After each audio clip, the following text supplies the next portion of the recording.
Garden Botanicals brings you herbal remedies such as sunshine and pine tea blend with white.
I think, what is it, Tuesday?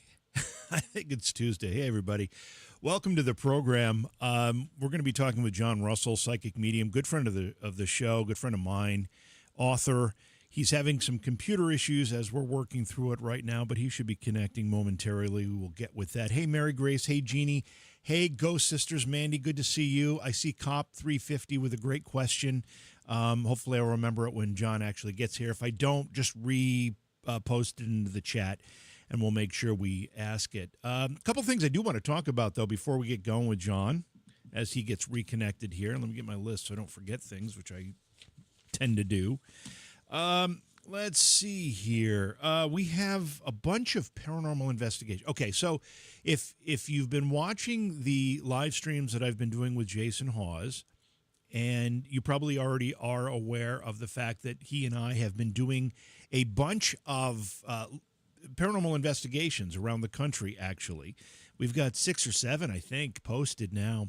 And they are, we're having a lot of fun doing them. I'm not going to not sugarcoat it, because it is sugar-coated, but I'm not going to lie. We are just having fun. But the investigations themselves are pretty cool, too, because we're doing some cool locations. They are, so far, we've had some great activity that we've caught. The histories of these places is really cool. We talk about that, and we get to explore a little bit. So if you haven't seen these, you should check them out. And we have them now all on Jason's YouTube page. You can go to youtube.com/Jason Hawes, and you will see the investigations there. We've done the Inn at Lincoln Square in Gettysburg. We've done Bailey Seton Hospital. We've done Norwich State Hospital. We have done Burnbrae Mansion. We've got one coming up from the Varnum Armory, which is a really cool one. I'm trying to think, what am I missing, guys? I mean, you guys know. Hold on, I have to check my phone because it just buzzed, and John might be having issues. He's rebooting his computer. Okay, good. That's a good first step. Let's see. What other ones have we done that I'm forgetting here? Because I know there are others. The Pain House. We did. Anyway, what doesn't matter. The bottom line is we've got a bunch of investigations on the YouTube channel. You should check them out. Go to youtube.com/ Jason Hawes. Yes, thank you, Mary Grace. You called the Pain House out for me. Thanks. We're having fun doing them, and the investigations are yielding some pretty cool stuff. Plus, the histories are fun to listen to and explore with us. So check those out if you haven't had a chance to do it yet. What else do I want to talk about? Oh, live investigations on Paranormal Reality TV. A lot of people have been asking, why haven't you done them? Well, as you probably know, we've had some changes in personnel from our team, and those changes have resulted in just a delay in getting some of these things scheduled. Plus the fact that I've been out on the road with Jason Hawes doing these other investigations. All of that combined has just made it very, very difficult to get the live investigations scheduled. As you probably realize, the live investigations require a lot more planning, a lot more equipment, more people, and more elbow grease, if you will, at all levels. So we've been a little derelict in trying to get those or in doing those, but we are working on them. We will get some done. I'm hoping that Jason and I, as part of the investigations we're doing, we'll do a live investigation at some point soon, maybe for Halloween. We've talked about it. There's a lot involved with that, but hopefully we can pull something off. Wilson Castle, thank you, Pam. Thank you very much. That's another investigation that we did. We actually had a great time there and caught some cool stuff. So check out all of those on YouTube. And I'm still waiting for John to be able to get on here. I'm not sure what's happening. Hopefully it's not so serious that we're going to have to postpone the interview, the discussion. We always love having John on the program. He is not only a very, very insightful psychic medium, but he's a great author. He's written some really cool books, including his most recent, which is called 20 Ways to Increase Your Psychic Abilities or Improve. Let me just check. I have the book right here. Let me just look at it. Yeah, 20 ways to increase your psychic abilities.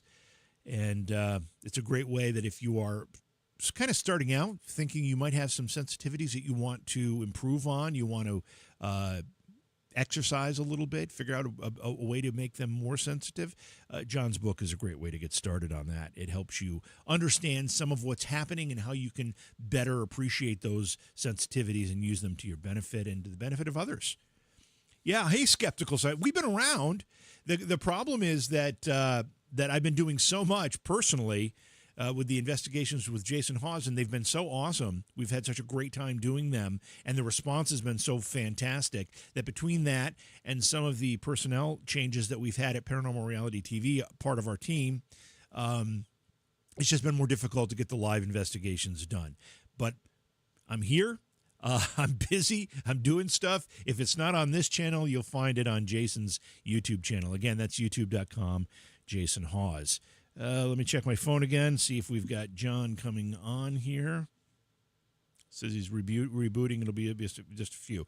So it's taking him a while to reboot his computer. Yeah. I know. Technology is always fun. It's always a good time. So what has everybody here been up to? I'm just looking through our chat room. A lot of familiar names, a lot of familiar faces with the icons there. It's good to see everybody. I see some of you showing up in the YouTube broadcast that I'm doing with Jason. We did a live last night where we got a chance to take a whole bunch of questions and talk about a whole bunch of stuff. Many of you were there, and thank you for doing that. Thank you for showing your support there. We appreciate it. I don't know what else to talk about if John isn't here yet. And I'm hoping he's going to connect soon. I mean, otherwise it just looks like this. This is silly. That's just kind of silly. So, what do you guys have any questions? Anything that I can answer for you while I wait for John to get connected? Usually I have stuff prepared and I can talk for hours. But right now I don't have that because I thought we'd be talking with John. So I'm a little bit unprepared for a solo conversation right now. Still fighting for more rights in Florida. Okay, good. Like that. Always like rights. Nothing paranormal. Baking sourdough. It's a little paranormal. It's alive. Mary Grace, I have to ask you because there's a sourdough bread that I really, really like. And the grocery store, there's only one in Cooperstown, and it's almost right across the street from me. It's down a little ways. But I walk over there, and I almost do it daily to see if they have this sourdough bread. I was able to get it like 3 or 4 visits in a row. Love the bread. It's really, really delicious. Makes a great sandwich. Makes a great, just throw some butter on it and have a piece.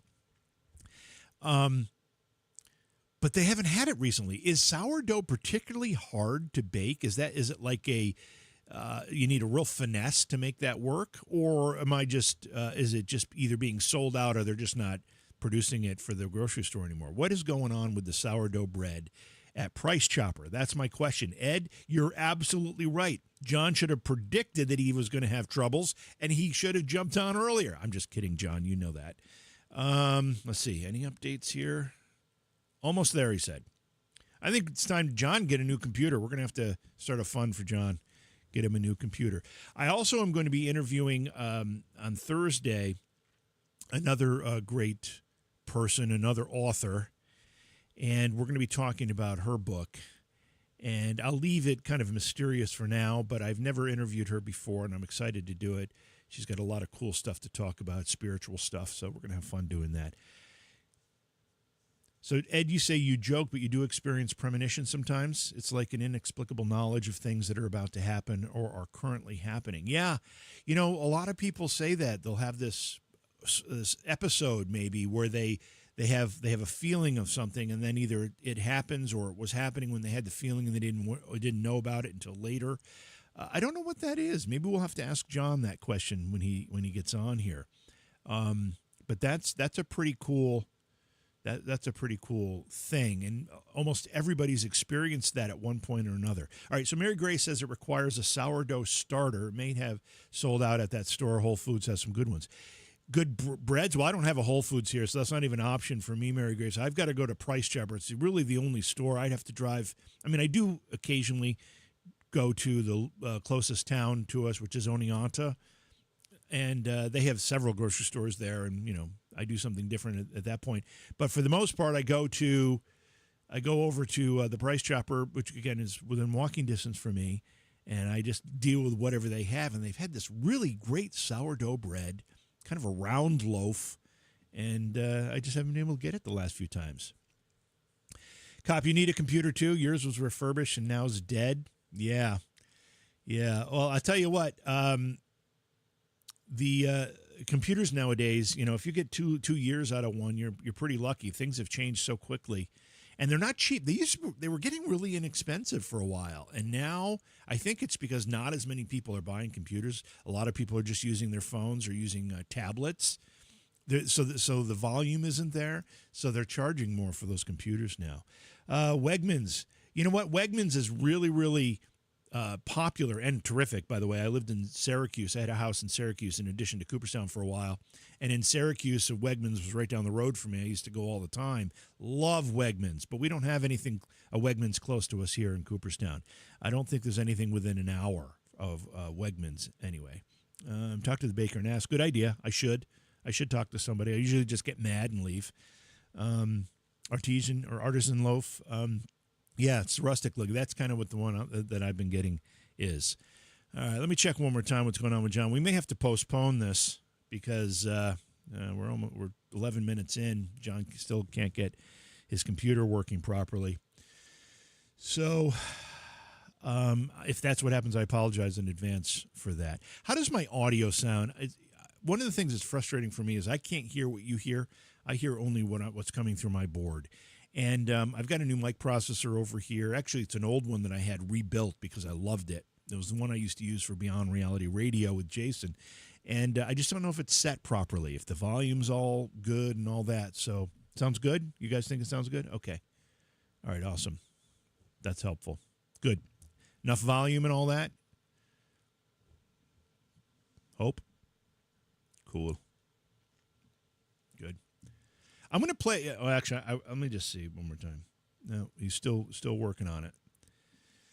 So, yeah, here I am. This is like being caught with your pants down. Okay, that's really what it's like. I wasn't prepared for having a monologue, or I would have had some stuff going on. I would have done. Which color do you like the best behind me? Now I'm just fishing, right? Listening through Beats, earbuds. Okay, sounds good. Thanks. Appreciate that. The color constantly changes behind me, which is kind of neat. I don't know. I'm not sure what else to say, guys. Let's see. I'm trying to figure out where everybody's watching from too. We've got a bunch of Facebooks, a bunch of YouTubes. Is anybody? I got to go check over here, see if anybody is on Pilled, because that is. Yeah, I don't even see it. I don't even see the broadcast on Pilled. My name might not be there today. Yeah, I got to figure that one out too. Any gamers in the audience? Because, as you know, I'm a gamer, and I've been thinking about doing more gaming streams, just because the gaming thing is like my release. It's that and playing guitar. I mean, I do both. I haven't been playing guitar as much, but I have been gaming a lot. I'm just fishing for stuff to talk about. One night I was driving home miles away. I smelled smoke. I knew 100% that it was related to me. I got home and my house was fine. A couple hours later, the police called about my sister's apartment. Oh, wow. That's pretty interesting, Ed. How far away was your sister's apartment from where you were? I mean, did you actually smell smoke, or was it more of a what do you call it? A psychic smell? Was it more of a phantom smell that you picked up?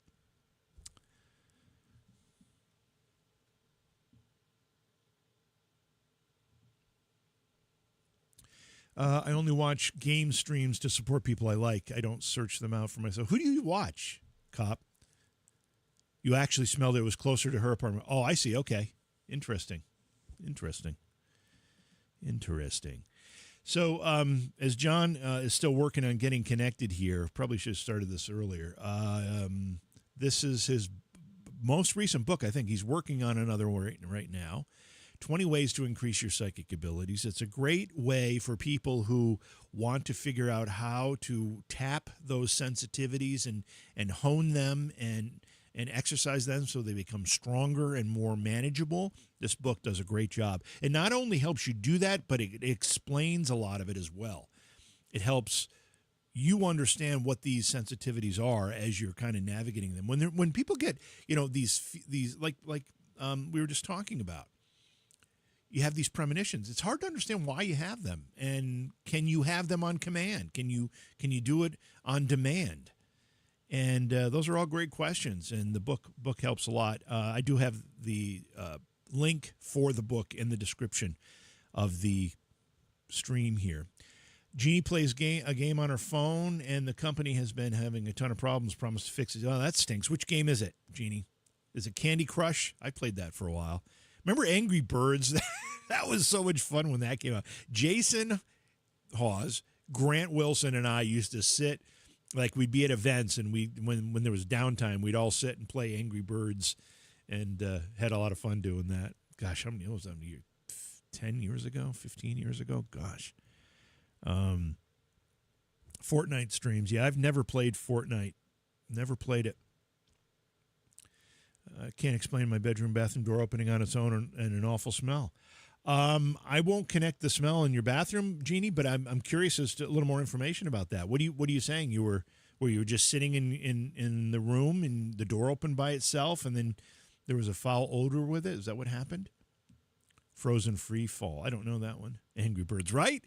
That was a great game. That was an innovative game. They ended up making a movie out of that, maybe even a regular cartoon series, I don't know, of Angry Birds. It was such a great, I don't know, it had some comic elements. The pigs looked funny. They were stealing the birds' eggs. The birds got mad. It was a great game. I don't know that, I mean, I'm sure there are better games now. I mean, not talking about playability. I'm talking about concept-wise, but that was a good one. That was a really, really good one. I think we have struck gold here. And I think my good friend John Russell has joined us. John, what is going on? What's happening with the computer? What's the deal, man? Man, JB, good to see you. First, the computer froze entirely, and I had to reboot it. And then when I tried to get back in right now, my antivirus program was keeping me from connecting with your program, so I had to shut it down. So voila, here we are, late, but we're here. Yeah, we made it. You know that old saying, better late than never. And that antivirus software, I tell you, one of the things that drives me nuts about computers now and the way everything works, I have built computers since computers became kind of commonplace for people. I build my own. Right. I have been really. I'm not a programmer per se, but I can get into the weeds with the code, and I can figure stuff out. And now they try to make all this stuff I'll use quotes, idiot proof. But what it does, it just interferes with everything you're trying to do. Like, I can't stand it, John. My computer, I'll be in the middle of typing some very, very brilliant paragraph. I'm sure it's brilliant. I'm in the middle of typing this thing, and I look up on my computer, and some pop-up window came up, and I've been typing for 5 minutes, and nothing's been typed. Nothing's been showing up in the program because the pop-up window popped up. I can't stand that stuff. Anyway, I know it. Better late than never. Good to see you, John. How have you been? It's been like 6 months for us or something. Well, health issues, I think, like everybody, but plugging along, hanging in like everybody. Yeah. Well, as you know, you and I've talked quite a bit in the months that we haven't been able to get on and do a discussion like this. And I've been dealing with some health issues. It's nothing serious, just pesky stuff. Yeah. Pesky stuff. Yeah. It lasts forever. And of course, I have a lot of serious health issues. Mm-hmm. So, those have been plaguing me some. But like I say, plugging along like everybody else. And, I'm still writing. I've almost finished my 5th book now. You're a machine. Got a book of poetry. You're a machine. Got a book of poetry that I'm hawking, and working on 2 more books of poetry. Working on a serial killer novel with paranormal overtones. Oh, neat. And working on more nonfiction paranormal stuff. And there will be a follow-up to 20 Ways to Increase Your Psychic Abilities. You got 20 more ways for us? Got 20 more ways. Nice. Hey, Vampire Princess, I want to say hello because you made a point of saying hello to us. Appreciate you being here. So you say you're doing, wait, first of all, this is what I envision. This is how I envision John Russell at home. He's got keyboards on each side of him, maybe even down by his feet, and he's typing with all his digits, different books at the same time. Is that how it works for you, John?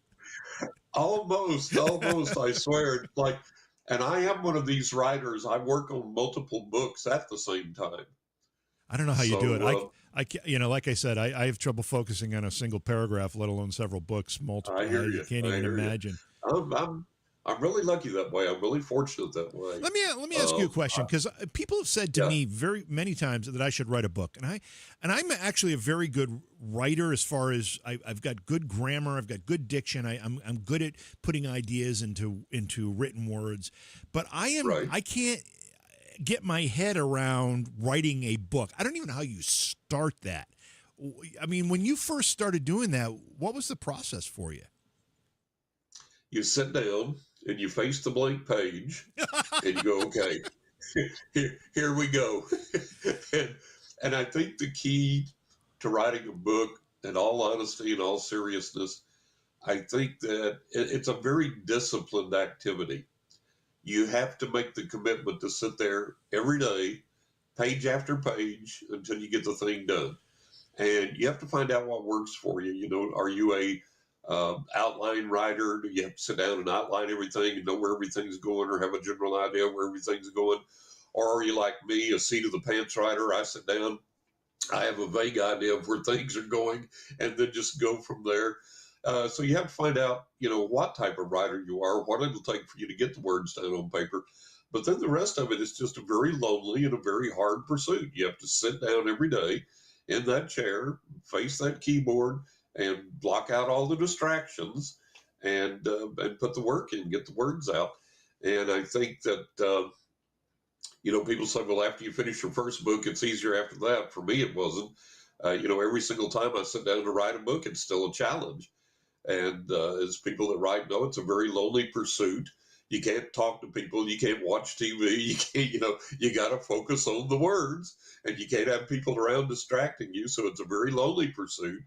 But that's the only way I know to do it. And John, I don't know if this was your intention, but you've just completely convinced me not to try to write a book. That's I'll leave the writing to you, John. I'll leave it all to you. Wow. Well, that wasn't the intention. I know. Man, it sounds like way too much work. And it's a lot of work. Yeah. People don't understand that there's two popular ways to write. You write the thing in a rush, get it done, then you go back and re-edit a bunch of times. I edit as I go, which makes it take a little longer because I like to edit.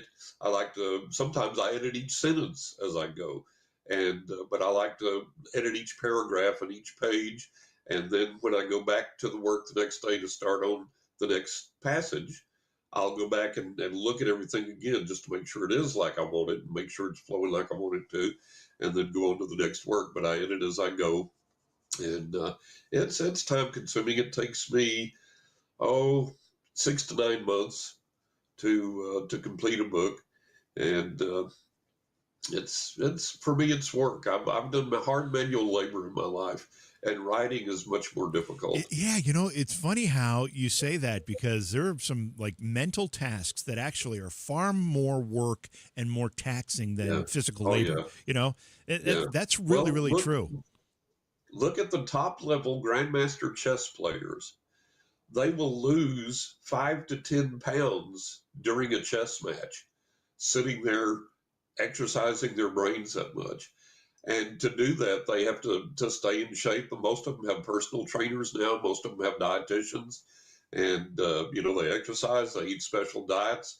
They make sure that they have, either high carbohydrate or high sugar or both snacks during the match that they can fuel the brain with, because that's how much energy it takes to exercise the brain at that level. So, well, this is. And I always make sure.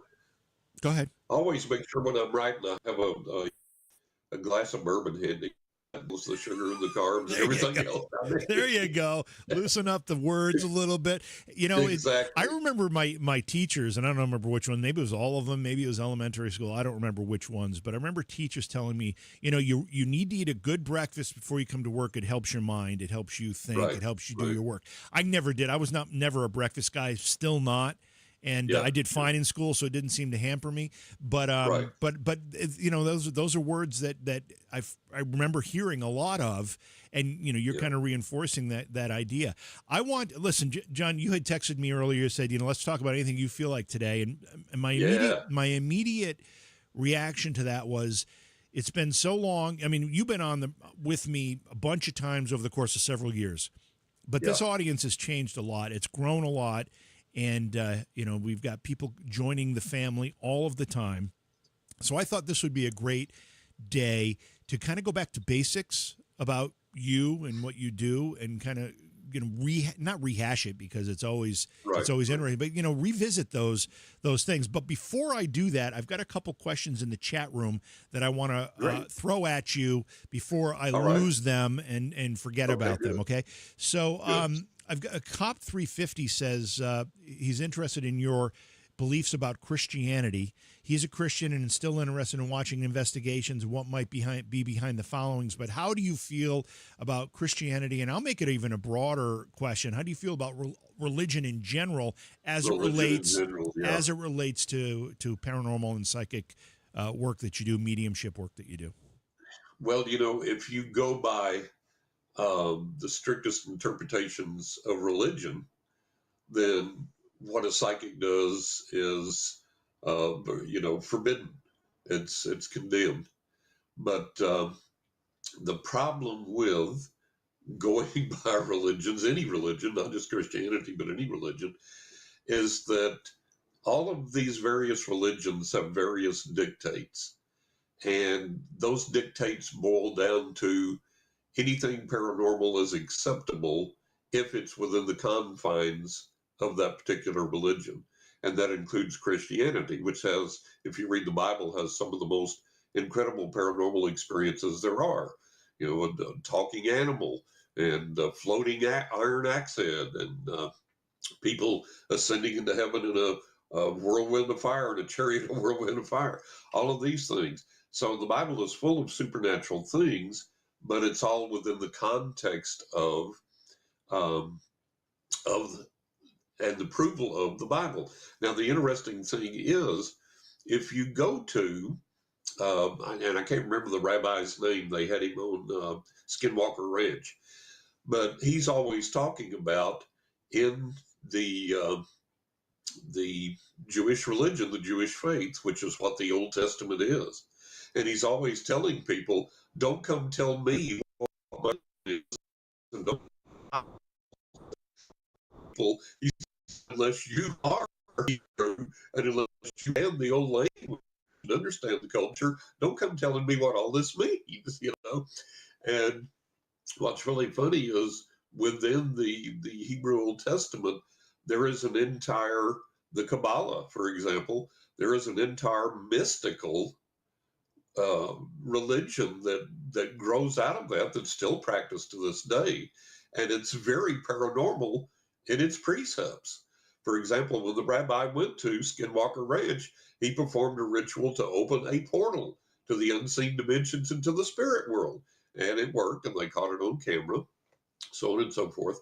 So, you know, you have all these weird exceptions within the religions. And then, you know, I was an ordained Christian minister. I know that Bible forward, backward, inside and out. I was an associate pastor of a small church for a while. And I got away from the concepts and the constructs of all religions, including anything religious or structured in the paranormal, the psychic realms, for the simple reason they don't work. If you take the very, very best things of all religions, for example, Christianity, and you look only at the good stuff in there, you know, love thy neighbor and blah, blah, blah, blah, blah, blah. That's sweet, that's nice, and that's good. And what it does is ignore my little dog barking on the truth. What it does is ignore the rest of the Bible, where God in the Old Testament commanded hundreds of genocides. Go kill these people because they don't believe like we do, you know. And then you look at the separations in the New Testament and the condemnations in the New Testament against various different lifestyles or belief systems or peoples or whatever, and that is still there. You know, if you just accept the Sunday morning hallelujah, everybody's happy version, you don't dig into the Bible and discover those things, but those things are there. And the most disturbing thing for me is, and I'm not telling anybody not to be Christian, I'm not anti-Christian, I'm not saying don't read your Bible, leave your Bible, do whatever you need to do, but just realize that if you're going to come and condemn somebody on the basis of a book that doesn't work, maybe you need to rethink your religion. And when I say it doesn't work, the verse, chapter and verse I can cite you is, you know, where Jesus says, if any two people agree on anything, my Father in heaven will do it for you.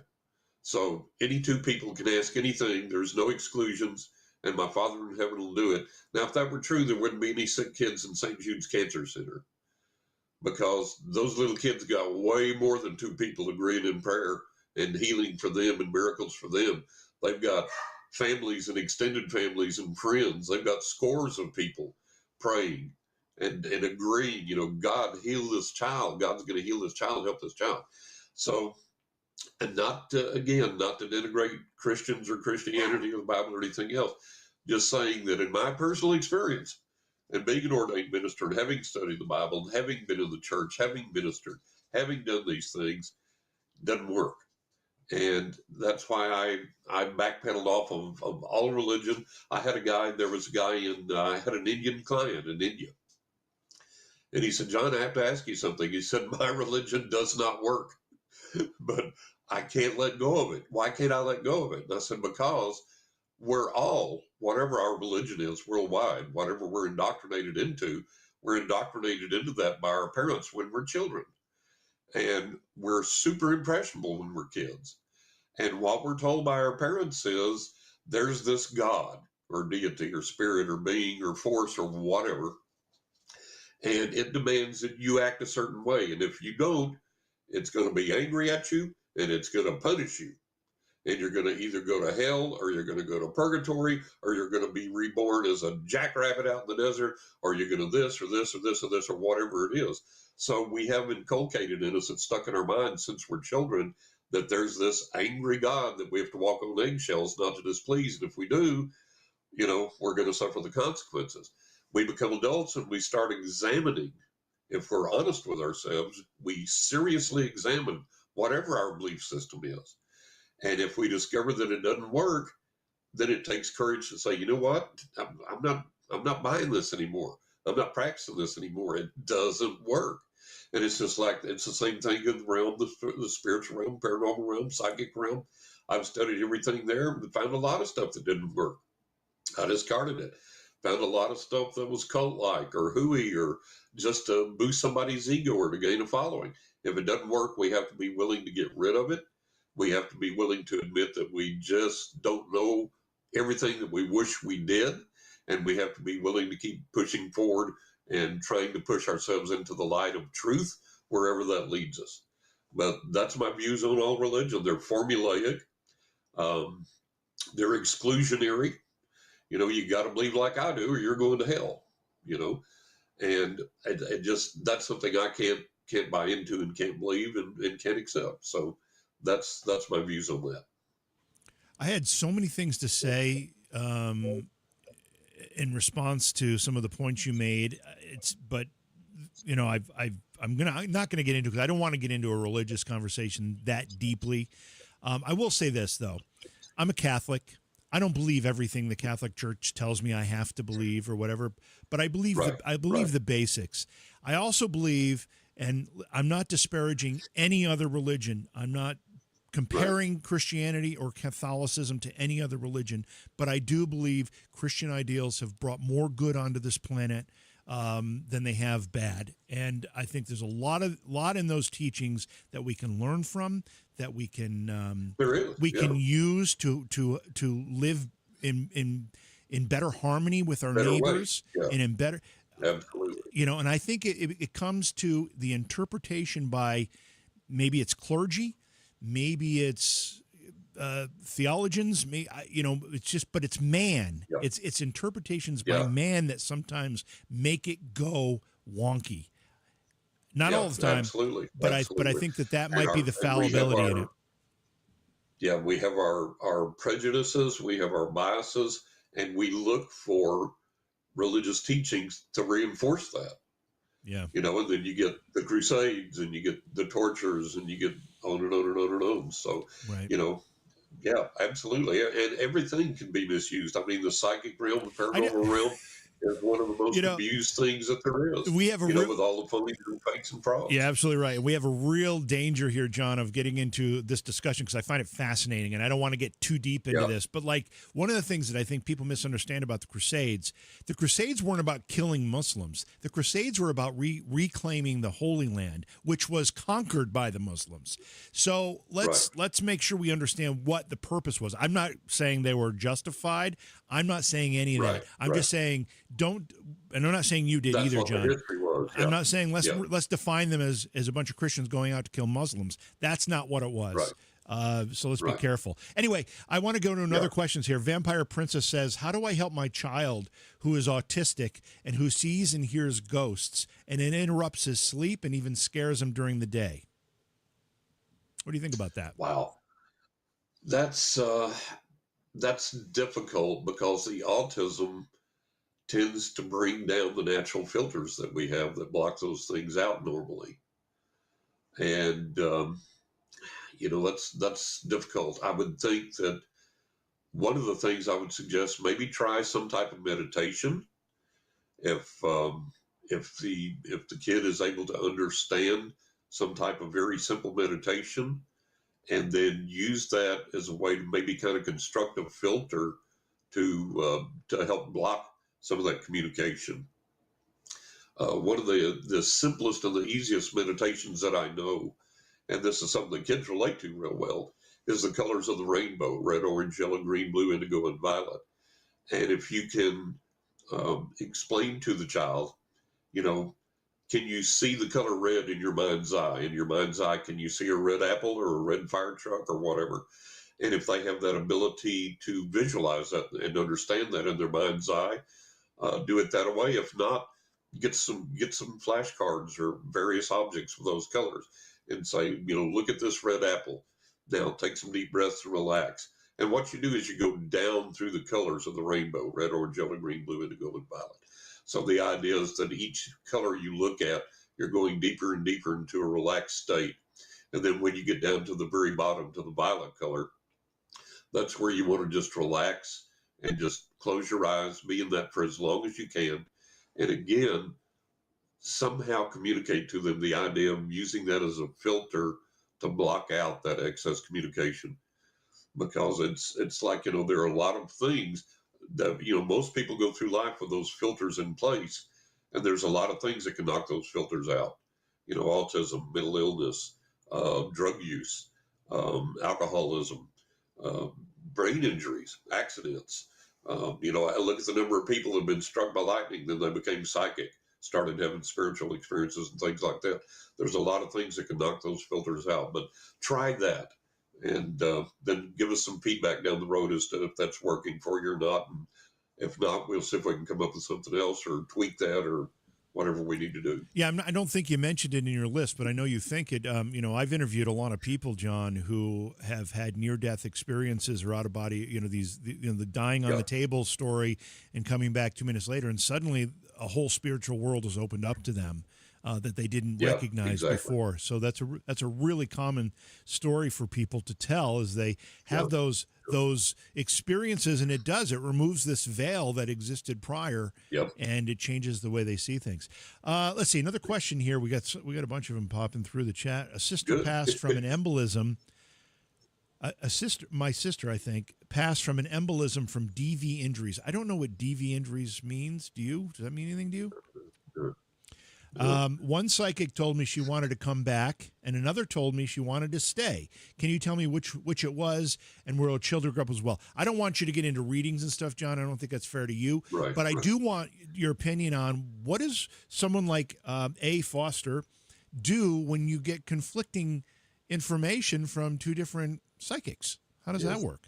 This goes back to the dogma and the tradition and the ritual, and people are going to give you insider input according to the glasses that they view things through. In this case, and if she's asking if the person is on the other side and wanting to come back, is that what she's asking? She said one psychic said she wanted to come back, and another said she wanted to stay. Okay. I guess in the spiritual world, I'm assuming is what you're in the spiritual realm. Yeah. The feeling that I get is that she is content and wants to stay in the spiritual world. I think that anything that she is doing as far as communicating or attempting to communicate with her sister or anyone on this side is simply that, just communication, letting them know that she's okay, letting them know that she's there, that she's crossed over successfully, that she wants to be there, and that things are working out for her there. And this is what I always tell people is like, this is why common sense and reason is so important, whether it's religion, the spiritual realm, psychic realm, paranormal realm, whatever. You got to find a psychic that works for you, that is accurate, and that is common sense. And then you stay with that person and you continue to exercise your own common sense and reason. And you don't hopscotch around, hop, skip, and jump around, hopscotch around to a bunch of different spiritual leaders or psychics or whatever, because they're all going to tell you something different. I had one lady one time, she would call me pretty regularly, and she let it slip one day that I was one of 7 psychics that she regularly used every week. Oh, geez. She had a psychic for one a day. She had a psychic for her finances. She had a psychic for her health. She had a psychic for her love life. She had a psychic for this. I was like, oh my God, no wonder you're confused. Because every time she called me, she would be like in this state. And I was like, well, no wonder you're confused. So limit the amount of people that you listen to, because you're going to get all these various differing opinions. Most of the time they are just opinions. They're not genuine input. They're not real receptivity from anything or anyone from the other side. So just be cautious with that. But my feeling is she's content on the other side. She's fine. And so that brings up another question, John. We have to work at friendships. We have to work at romantic relationships. Does a psychic relationship with a client develop the more you work with that person? Does it get stronger? If you're working with someone the 10th time versus the first time, is that connection stronger? For me, it's always been very, very strong from the start.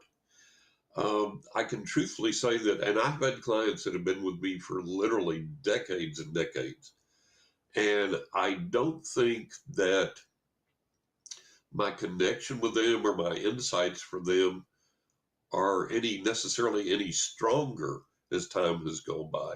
Because for me, and I'm just speaking for myself, the way my gift works, when I meet somebody, that connection is like boom, it's there, it's rock solid, and they're like an open book to me, past, present, and future. The only thing that gets, I would say, may get a little stronger or a little more in depth is the predictions of what's coming for them. But other than that, the to me the connection feels basically the same the entire time that I'm with that person as it did from the get go. So it's strong from the beginning and it stays that way, and it doesn't necessarily have that type of what we would term a growth or a deeper connection. Doesn't necessarily move in that direction for me. Loretta has a great question here, too. If you experience paranormal experiences, does that necessarily make you to be considered psychic? So I guess the question is, John, if you just have an experience, I know that you believe everybody has some of this in them anyway. It's a question of how it's developed. Right. But is someone more prone to having experiences, paranormal experiences, seeing something? I don't know, whatever you define as a paranormal experience. Is that indicative of them having a greater psychic ability? Yeah, we all have a psychic ability to a degree, and we're all going to have experiences more or less based on what we do to try and attempt to connect with the other side and to develop our abilities. And it's like in my third book, 20 Ways to Increase Your Psychic Abilities. I teach you ways in there to do just that. And everybody's going to plateau. Everybody has a level that they're going to reach that they just don't make much progress beyond.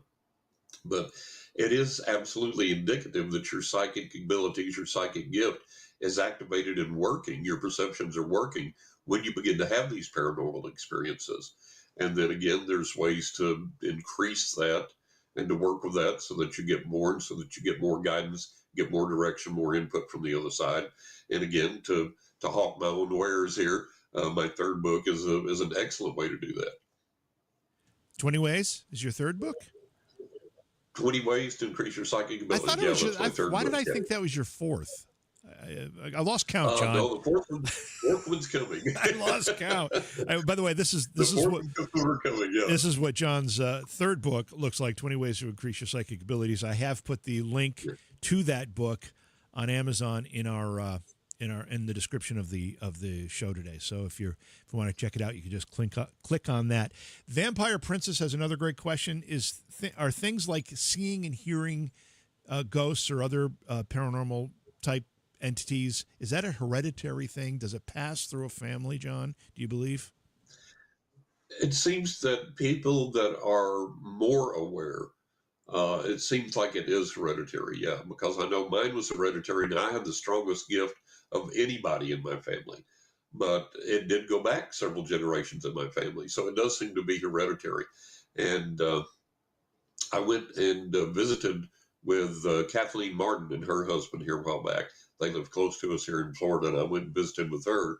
And for people that don't know who Kathleen is, she's been on JB's show, and she's one of the foremost experts in UFO research and abduction research. She worked with Stanton Friedman and wrote books with Stanton Friedman, did research with Stanton Friedman. And she was saying that in the abduction phenomena, it skews heavily towards a hereditary component, that people in generations tend to experience abduction generation after generation after generation. So, yeah, a lot of it does seem to be hereditary. All right, so here's a follow-up question to that. Do you think that's a genetic thing or an environmental thing? For example, if you live in a family where your mom and dad say, oh, there's no such thing as ghosts because they don't have any connection to anything like that, then you're not going to be as apt to believe or see or experience versus a family that does have a mom and dad who's got experiences or would pass that the idea that it's possible onto their kids. Do you think it's environmental or hereditary? I think it's hereditary. I think it's genetic. And then your environment has to do with whether you're able to connect with that and bring that out, whether it's welcomed or whether it's, quelled.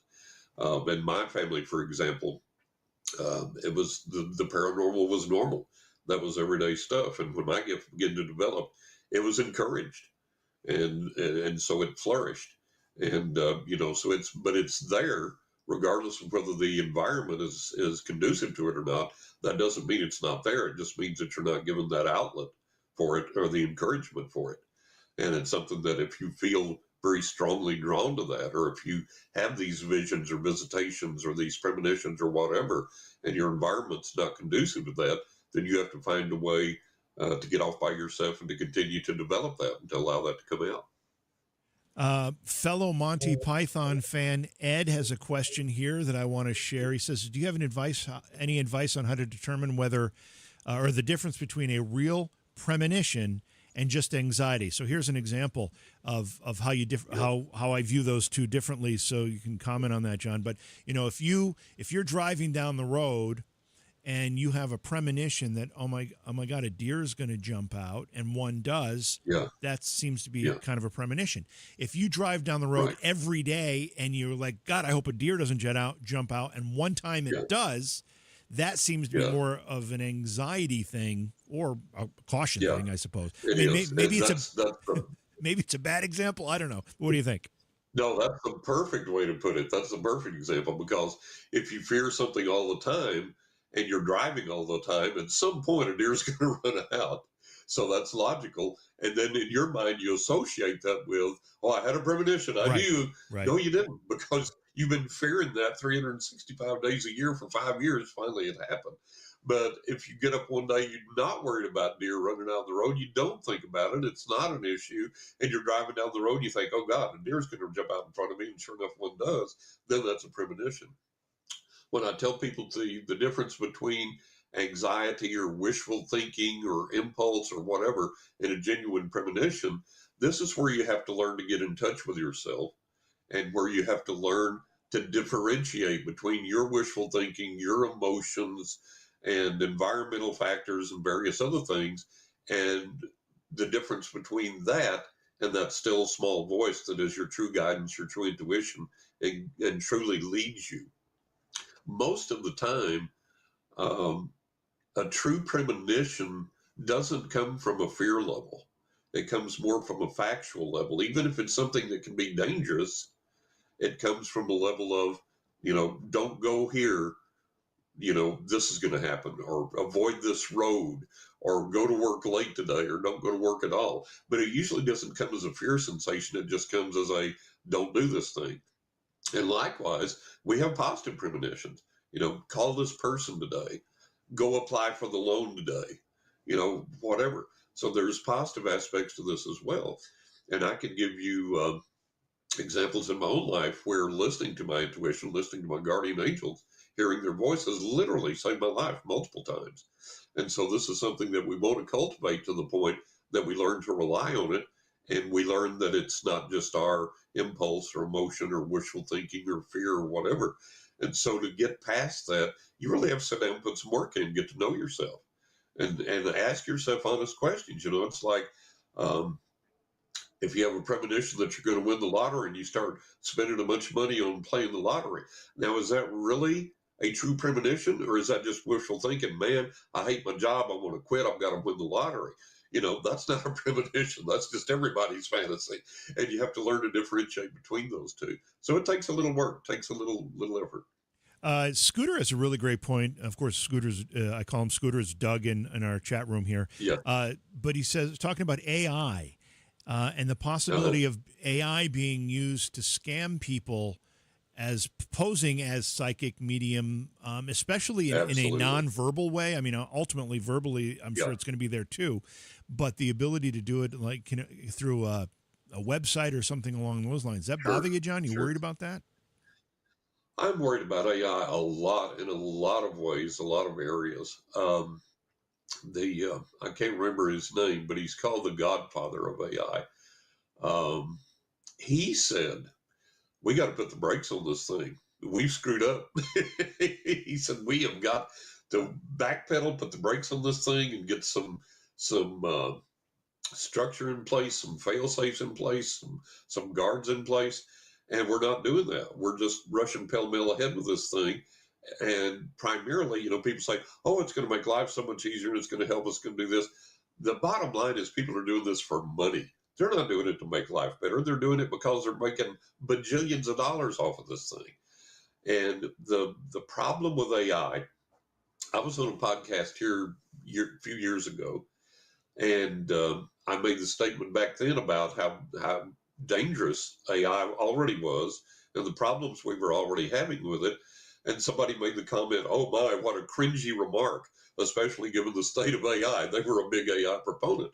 Well, back then, there was a self-driving car that the camera looked at the truck trailer, the tractor trailer looked at the trailer next to him, which was reflecting the blue sky and the ground, and the camera decided the lane was clear and drove the car into the truck.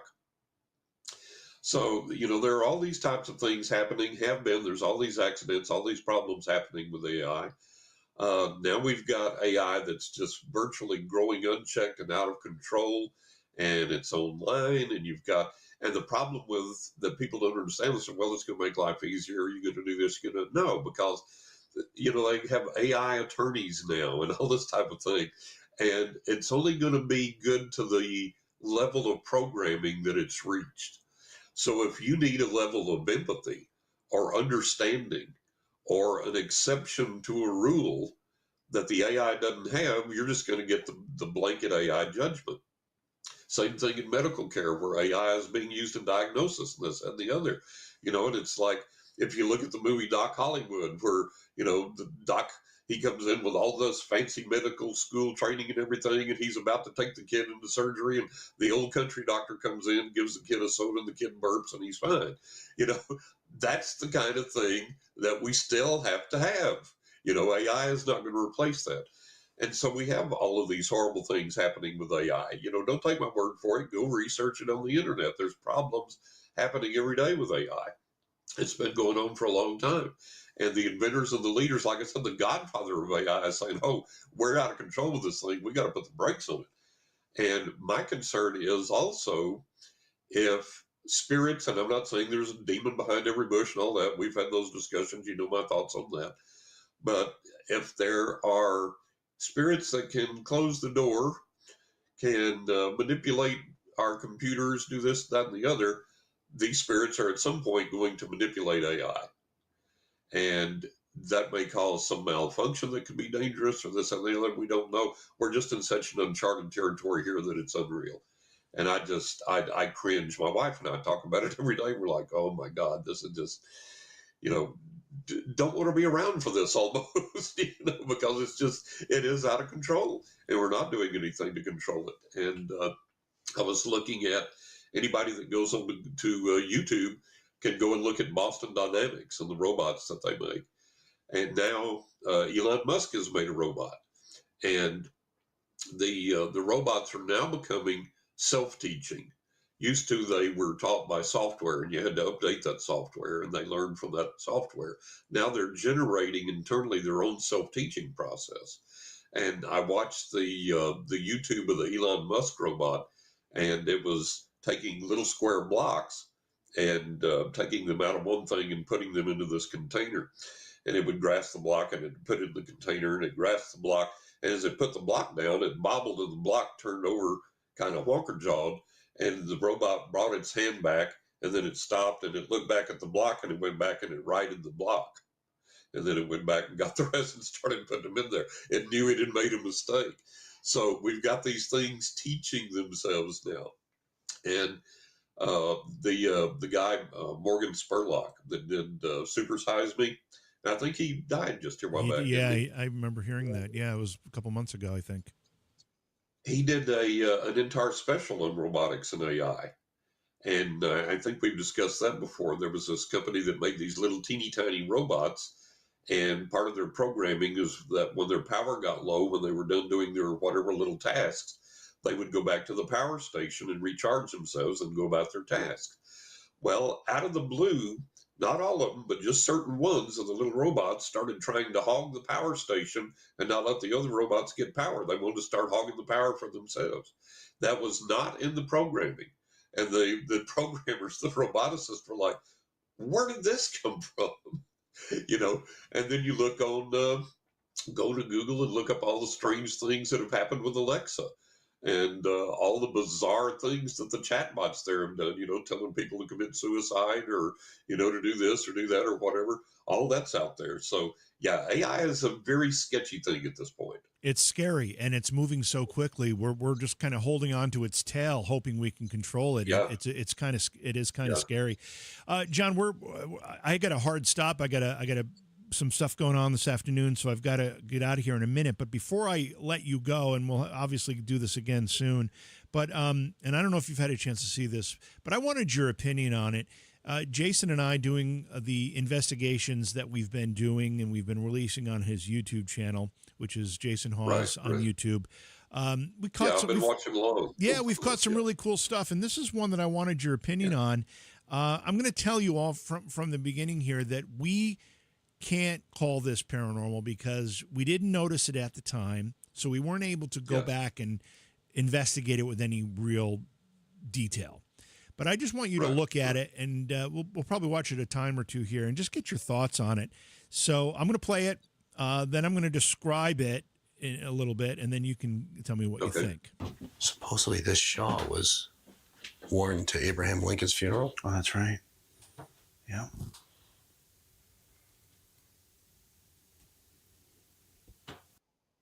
Okay, so it stops right here at the end. In that mirror, you can see in the upper left-hand corner of the mirror what almost looks like a figure, almost looks like a woman with one arm's down and another arm kind of across her stomach, bent over, looking down. And when I saw that, I immediately thought it looks like this woman's either sad or mourning or something. But again, we didn't notice this when we were investigating it. And it was only after the fact that we saw this. And obviously, the first thing you think, okay, it's some kind of smudge or something on this mirror. Right. I don't know because we didn't look at the time. And when we go back, it may or may not be there. But what are your first impressions of that? Smudge or something more spiritual? I think something more, but I want to ask you about this on the right side of the mirror as we're looking at it, where that black area is. Is that a reflection of a painting or a photograph or something that's in the room? No, I can tell you that is not. That's not what that is. If you look at that very carefully, there's a woman in a black dress with a hat. You can see her face, her eye, her nose, her chin, her hand sticking out. Looks like she may be holding down beads or a fan or something like that. And it looks to me, that looks like a photograph of Mary Todd Lincoln that I saw once. That's interesting you say that, John, because after this episode aired and people had a chance to watch it at their own leisure, and we've had this particular video, the investigation itself has had somewhere near 70,000 views in a few days. A lot of people, there were a lot of comments. People said the exact same thing that you said. Not as much detail as you just gave, but hey, what's that in the bottom right-hand corner? That looks like a woman as well. And that's funny that's immediately what you noticed about this particular.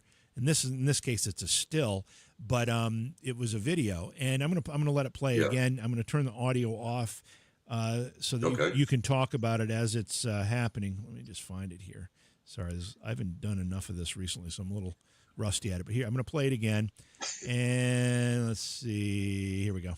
So, but you know, we're walking into the room now. There's this mannequin with the shawl that was worn to Lincoln's funeral, and then there's there's the mirror, and that mannequin is not what you're seeing in that mirror because that'd be on the wrong side of that room. Yeah, because what I'm seeing, the black extends from the bottom of the mirror all the way to the top, and up at the top is a woman's face in the hat, and then her torso comes down, her arms sticking out, and then the rest of her dress, which goes all the way down to the ground.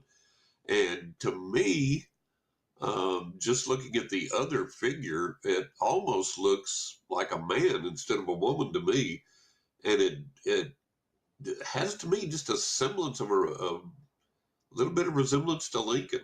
So it looks to me like it could be Lincoln and it could be Mary Todd over there. Oh, wow. That's interesting. Yeah.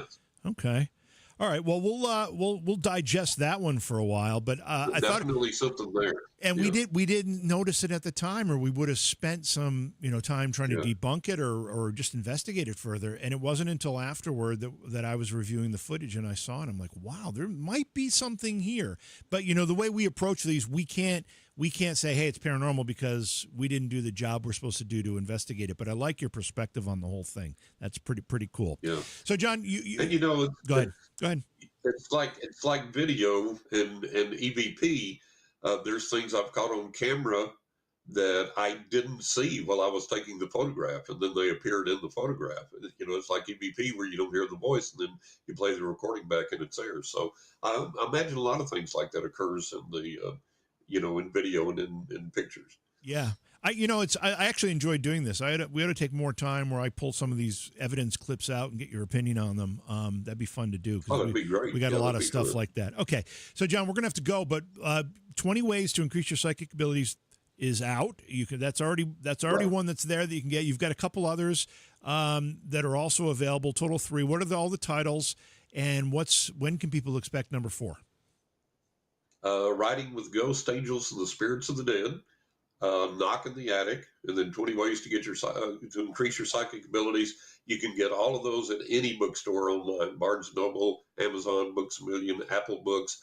They're available in paperback and in ebooks. The 4th book, hopefully, will be coming out this year. Trying my best to get it out this year. I hope it doesn't go into next year, but hopefully it'll come out this year. And that's The Crying Tree and the Magic Rock. And that's more true paranormal stories. Awesome.